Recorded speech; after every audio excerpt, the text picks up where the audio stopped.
This is Sean McCracken.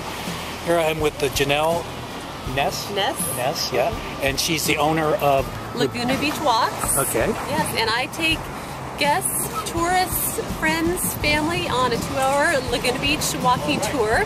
And we start and end at one of the most famous landmarks in Southern California, our Laguna Beach Lifeguard Tower. We go all the way up through Heisler Park. We come for the first half, we see a lot of public art pieces. We see a lot of the ocean, a lot of the landscape, and then the second part of the tour we go downtown, see a lot of the businesses, some galleries, and more actually public art. And everybody on my walking tour receives this framed print of the Laguna Beach Lifeguard Tower to remember their time in Laguna. This is our first stop. This is Marlo Bartels. This is his bird bath. He's very famous for his colorful tiles, colorful ceramics. We are going to see a lot of him on our walking tour, and he also is a big exhibitor at the Festival of the Arts. So the Lifeguard Tower is one of our most famous landmarks in Laguna Beach.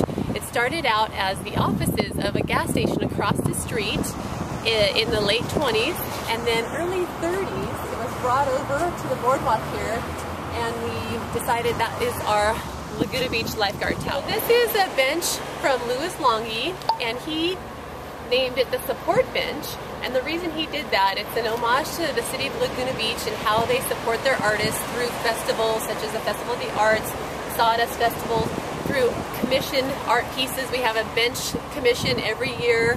We have a lot of public art pieces that are commissioned. We also have pallets and banners that we have in the summers. The pallets are in the winter. This piece is from Jerry Rothman. He invented this no-shrink clay. And before he did that, the artists who worked with clay were able to construct bowls, platters, cups, plates full of clay. But once he invented this no-shrink clay, you could engineer larger, more artistic type pieces. This tree is nicknamed the gnarly tree, and you can tell because of the gnarly aspect of the trunk. But it's a pink melaleuca, and we do have several of these types of trees here in Heisler Park. So George Stone, he's the artist. He used to live in Laguna Beach when he was younger. He now lives in LA, but he used to surf this surf spot. It's called Rock Pile, and this is called Rock Pile Carve. And the stone represents a wave, and this represents a surfboard cutting through the wave. So this whale, it's called the Breaching Whale, and John Seaman is the artist. It was originally commissioned to be put at the community center downtown. He finished the project, submitted it to the Arts Commission. They were kind of thinking it might be a little too large for that location, so he had to put it in storage for a year. During the Heisler Park renovation, they found this wonderful spot for it, and it's new. This is our 9/11 memorial, and these two steel girders are actually from the World Trade Center. And that represents the World Trade Center where that plane went down in those two buildings. The bottom here is a pentagon in the shape of a pentagon, and it represents where the plane went down in the Pentagon. That grass inside there represents the grassy field in Pennsylvania where the plane went down in Pennsylvania. And the ball is just a reflection of all of us in the world. It's called Semper Memento, which means we will always remember. And George Dubin, who was our artist of the year last year, is the artist for this piece. So this is called the Monument, and it's our American Legion monument, and it's dedicated to those who have died for our freedom. It's also our time capsule in Laguna Beach. So in 1977, Laguna Beach put a bunch of things in here, and in 2027 we're set to open this up. So let's all meet back here in 2027. We'll see what's in there. Another bench in our bench commission project. This was done in 2000. George Dubin, who is the artist that did the 9/11 memorial, he did this, and it's called Trio, and this is marine life imprints. Rendezvous, and Tuin is the artist. And he says this is a balance in a relationship between trust and love. And he has a great story. He was born from a wealthy family in Vietnam. He had everything. The fall of Saigon happened, lost everything. He tried to flee Vietnam. He got sent to a concentration camp. He in the cell of his concentration camp was clay. So he'd sculpt his fellow captors, or his fellow inmates, his captors, and that helped expedite him getting out of the concentration camp. So then he subsequently fled Vietnam, was successful, made it to Europe, came to Laguna Beach, graduated from LCAD, and now he's a famous artist. This piece is the 79th piece of public art to go in Laguna. It was just dedicated about a month and a half ago or 2 months ago.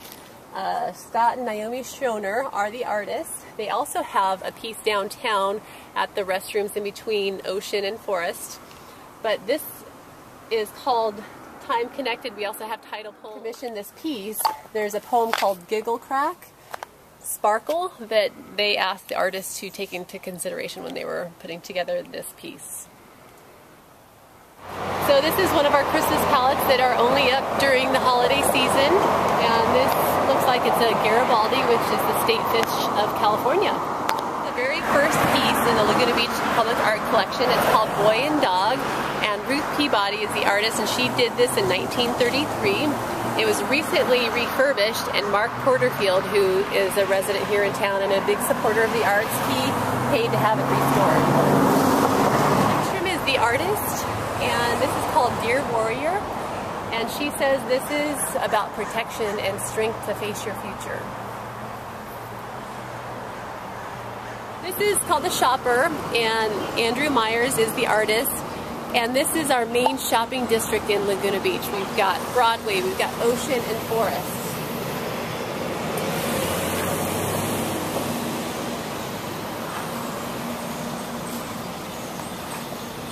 Piece is called The Discussion, and Ralph Tarzian is the artist, and he's famous for creating sculptures of elongated female figures, and they're always wearing sandals or flip-flops. And he has another piece right in front of 7 Degrees in the Canyon, and of course they're elongated female figures wearing flip-flops or sandals. And this is supposed to represent every man, woman, and child, and the words by the sundial represents the aspirations of the community. Love, success, wealth, victory, strength, happiness, peace. So this is called Canyon Preserve, and it's on our water district building. And this is in the early settlers' days. This is where the people who lived in town, they got their water in the canyon. And Mike Tauber and Michelle Taylor are the artists. And the Arts Commission, though, said we can only put one artist's name on this piece, and so Mike Tauber was such a gentleman, he allowed Michelle to put her name on this piece. But if you go on his website, this is his look at his style, his piece. She also did at Bluebird Canyon. Do you ever go to see the music in the park there? She did the big tortoise that's at Bluebird in the Canyon. Or the London School of Ballet that is due, I think, next year, 2013.